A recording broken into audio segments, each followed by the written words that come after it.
Hello, what we want to show you today is how the QCloud system can actually audit your ERP security and really understand how to evaluate the risks in your system. This is focused at the Oracle ERP Cloud, Fusion as some call it. So we're just going to do a 5-6 minute demo so you can understand how it works. What are our objectives? Our objectives are very simple. We want our system to be able to show you how your system is set up, or what the risks are with your system. And you're going to use this information in one of two ways. One, to be able to plan remediation, i.e. fix the problems, but secondly, to be able to satisfy your auditors by building your own risk model, build in mitigation, and provide that information to your auditors. So what I'm going to do is just hand over to Preston, who's going to show you how this works. Thanks, Mike. So let's start with the idea that in any ERP system, the access that you give to your users is what's paramount onto deciding what kind of security you've got in place. And so what we do with our system is we give you a quick little engine that takes an extract of roles and security from your system and in ERP Cloud and runs it up into our cloud instance, which allows you to then run the metrics and comparisons over that data set. So once you've done that, we present the data to you on our cloud in a format where you can review sort of the overall summary of the data as well as the details, which provide you that opportunity that Mike was just speaking about to do the remediation and make changes to your roles and fix security. So as you log in, when you have your user ID and password from us, we'll allow you to log in here and see sort of a KPI up at the front that kind of gives you the idea that there are certain obstacles to having a tight system and that you can identify the kind of the top 5, 6 right off the bat. It does that for both roles, for users, and also talks about the rules that come up most commonly as violations within your system. Those 3 things are, like I said, are the summary level. And then down deeper, as we get into the kind of the details, what we see here are some general security metrics that allow you to converse with your group and your security groups about how things have been architected. So getting an idea of the number of active users within your system, these are all driven via hyperlinks so that you can actually get those users within your system to review them. The number of inactive users, which can be a gap.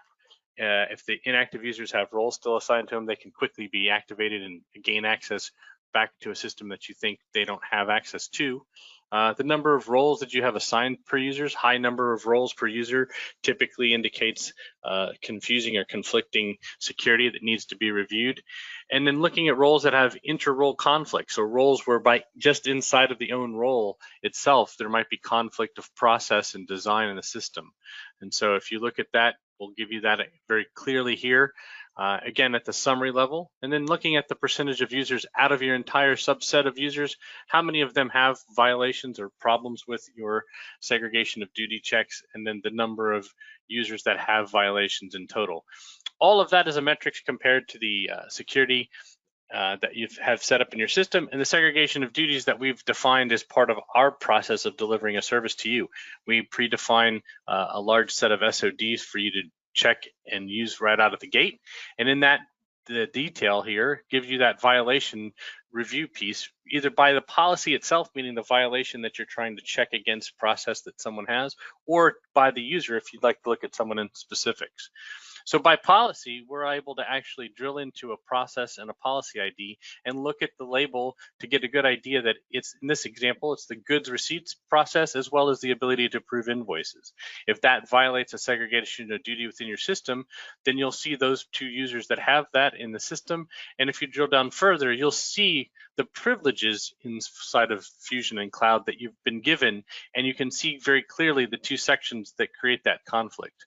On the top, the process goods receipts, and then the bottom, the approve invoices. So it's very clear where you need to make your changes in the system. Another level of detail that's very important in Fusion is the idea that you can look at the actual roles themselves and then the hierarchy and how they're organized within the system. All of this goes into the construction of security inside of the cloud instances, and so this is good knowledge on how to go directly to the problem and mitigate and make those changes to clean up your security system.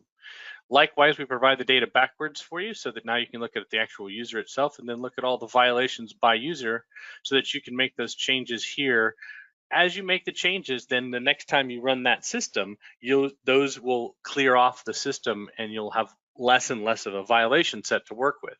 That's the goal, right? The goal is to do the remediation, make the changes, improve your security, run it a second time, and make sure that your changes have taken effect and that you've actually cleaned things up.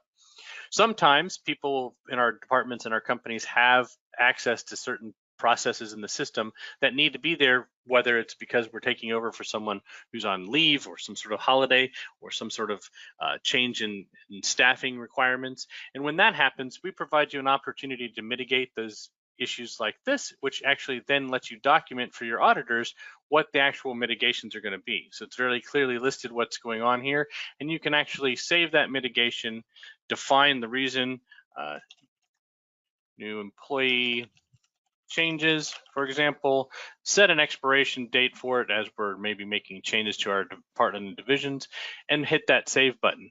And what that does is that allows you to account for the fact that, one, you've recognized that there's an issue, and two, that you've actually managed that, you've notified it, you've taken some sort of action against it.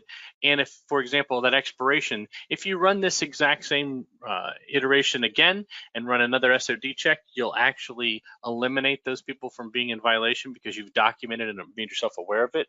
And then on the second side, if that date is passed, that expiration date is passed, which you don't have to set an expiration date, but if you do, and you run it after that expiration date, that person will then pop back up on the violation system as well.